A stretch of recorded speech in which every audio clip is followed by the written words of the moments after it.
Hey, this is Tim Miller of the Bulwark. Today, House Republicans had an epic meltdown of historic proportions. Again, Jim Jordan, in his second attempt to become the Speaker of the House, actually lost votes and became further away from getting the 217 that he would need to become Speaker. He's at 199 now, 22 defectors within the Republican conference. Kevin McCarthy, you might remember, it took umpteen ballots for him to become Speaker. Jim Jordan's trying a different strategy. Rather than browbeating people into submission on the floor, he's been stopping after each failed vote. Then the members go back to their offices, where apparently it seems like Jim Jordan's been putting in place a pressure campaign, where MAGA Republicans call the offices of the Republicans that are not supporting him, and in some cases text and berate the wives of the candidates, as Don Bacon from Nebraska showed. His wife was receiving harassing texts. This is not engendering goodwill within the Republican conference, and as a result, Jim Jordan's fate is looking similar to what Kevin McCarthy and Steve Scalise's fate was, not being able to get the 217 votes. But here's the thing. I don't think anybody can get 217 votes. At least not right now. There's an old Simpsons clip from the 90s, and they were spoofing the Democratic Party of old. Signs on the screen were, "We hate life and ourselves. We can't govern." And I gotta say, that might have been apt for the 90s Democrats, but it couldn't be more on the nose for this Republican Party. They literally can't govern. We are now counting down the days until the federal budget funding runs out again. We're staring down the barrel of a government shutdown here in a matter of weeks. Obviously, we have the ongoing conflicts in Ukraine and Israel.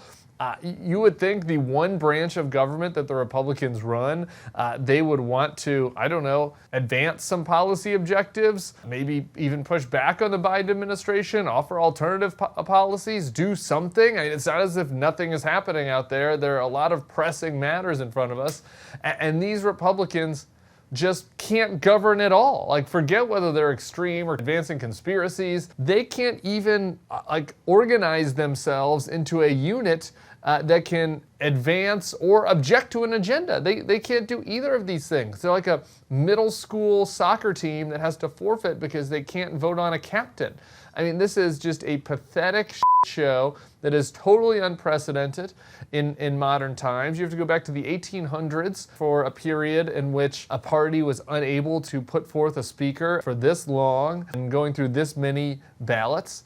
And there really isn't any end in sight. The big buzz right now in Washington, D.C. is that Patrick McHenry, the little fella that's been the temporary Speaker pro tem ever since McCarthy got the boot, the buzz is that they're going to turn to him maybe as a temporary speaker, give him temporary powers, or maybe even as a permanent speaker, and that the idea would be that they would get Democratic votes to help get this across because the Republicans don't have 217 votes. But here's the thing. I've been making some calls about this today.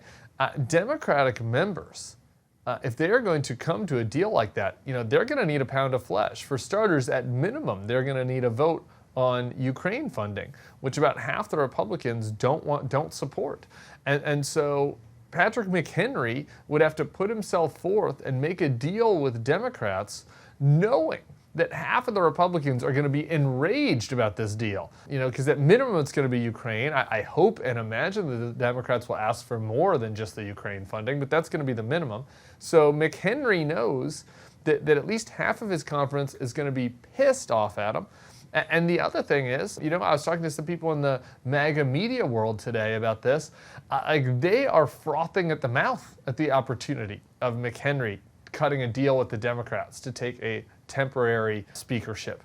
If that happens, the MAGA voters that are watching, right-wing media and listening to these podcasts, they are going to be furious. They're going to be enraged. Why would Patrick McHenry want to subject himself to this? He was a behind-the-scenes guy until McCarthy got the boot, and this falls in his lap. And he just looks like a traditional old-school Republican, bow tie. He just looks like a college Republican guy. He is begging to be slaughtered if he accepts this. But here's the thing: if not Jordan, and if not the temporary McHenry solution, Who else is out there? Like there are not even any other names. Like nobody wants this job. You know, Ken Buck jokingly said yesterday he voted for somebody that he hated because it's such a terrible job. No, I don't. I don't like Tom Emmer. I figured this would be the worst job in America. This is where we're at.